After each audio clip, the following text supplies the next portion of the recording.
Let's take a moment of fresh air before I start to expose Rotten Tomatoes. And I mean the literal website that is run by a bunch of corrupt people who boost reviews for mere $50. A site so fake that even Moist Critical called out on their shadiness. So the way I look at Rotten Tomatoes is, if it's low on Rotten Tomatoes, it must be like especially because they give 100% to Big Mouth. A site that is supposedly reviewed by representatives from media corporations that nobody cares, such as Variety, BuzzFeed, and several other infamous websites that you have never even heard of. I can show you countless articles where these people have been accused of faking their reviews with bot accounts and social justice warriors. And when the audience score starts to show up, these people silence our voices by calling us review bombing trolls, as if we don't exist in their realities. They go into such lengths where they have to interfere with the audience ratings whenever they get a call from the big studios. They don't have to run any ads here, because they get plenty of cash from these massive corporations. If they were honest about their system, then, my question to Rotten Tomatoes is this. How can a group of media personals who are completely detached from the audience and the reality become your site's critics? Why do you delete most of the audience reviews? Ever since when did being an activist make people eligible for anything in this country? And why does this man look like Rachel Zegler from Munger Gaze? By the way, YouTube has got way better critics who understand the audience than these people. I like the idea that Just they were going imagine for the that, bribe. They were like, "How much?" And the guy's like, $20. The people like, "We'll give you 50." I could just imagine them meeting with the reviewer, right, and opening a briefcase, and there's just like, a couple of crumpled bills in there. When it comes to the big movies, most of these studios selectively invite the print media critics for early access to their film. They choose only those who gave a positive review previously so that it doesn't start off as a blockbuster flop. It's like building up a fake positivity to promote a fake hype about it. So what is stopping these massive studios that spend millions of dollars on lazy movies to tip a few bucks for positive reviews, huh? It's part of their promotional strategy.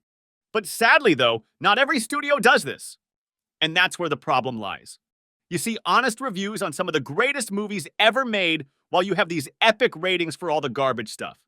At the end of the day, you as the paying customer are wasting your time and money to watch these things based on their lies. Death Trap. Check Everton.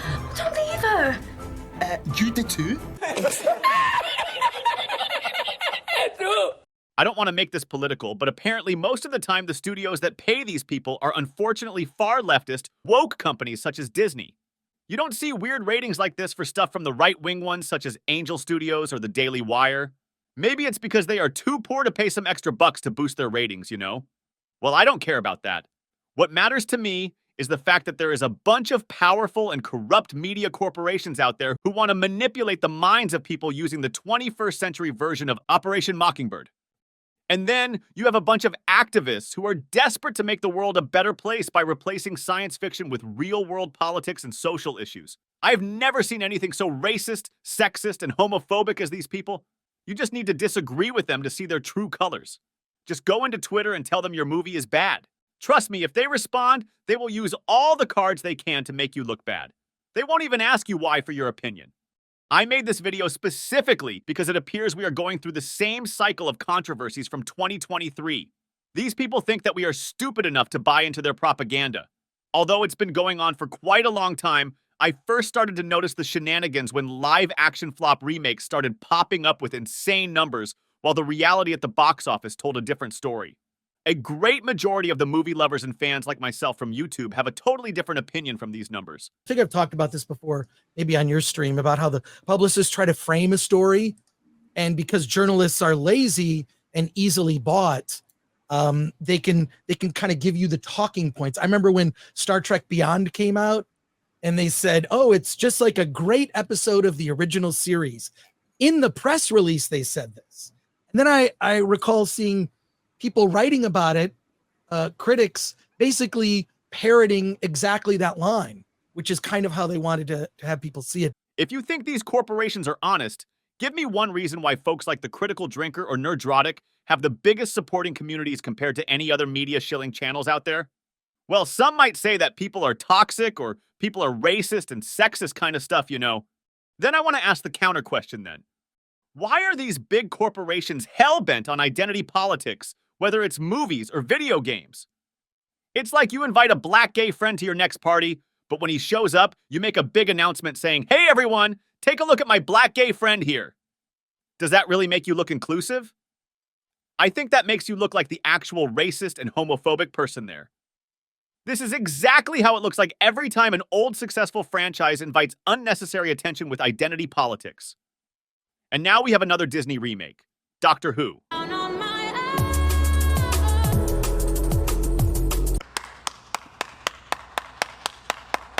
Another baited mermaid to stir up controversies using identity politics as its only tool, while the entire character is based on an old successful IP.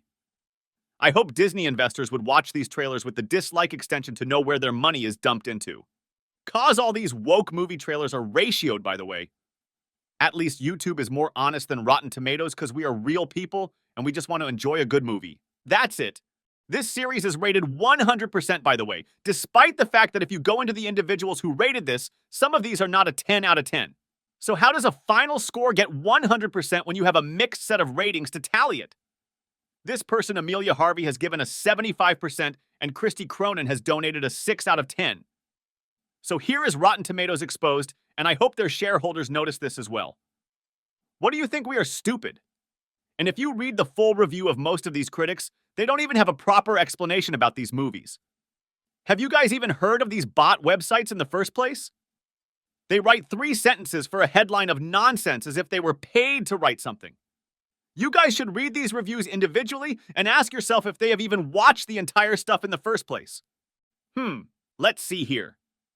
Kitstone. The vibrancy of the show is largely due to Gatwa's magnetic energy. From the moment it begins, it feels as if a gust of wind rushes, imbuing you with a refreshing feeling. That's what Gatwa has brought to his version of the Doctor. What does that even mean? Gatwa's magnetic energy? This is like some kind of a science teacher who fell in love with magnetic energies. Who cares about this nonsense?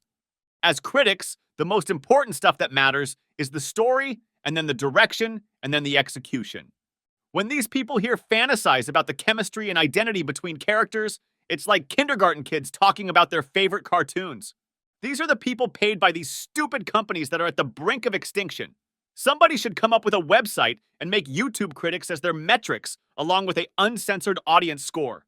Trust me, that stuff will throw these websites into the dirt, because you have the support of massive content creators and their awesome communities. Imagine that. A website with a rating extracted from our favorite YouTubers and you guys. And I can bet you on my sweet butt cheeks that most of them will not bow down to the whims of these big studios like the desperate websites that are desperate for money. That stuff will blow up the internet movie review industry. So that's my solution. Share this and make sure to subscribe if you want me to become one of them. Peace!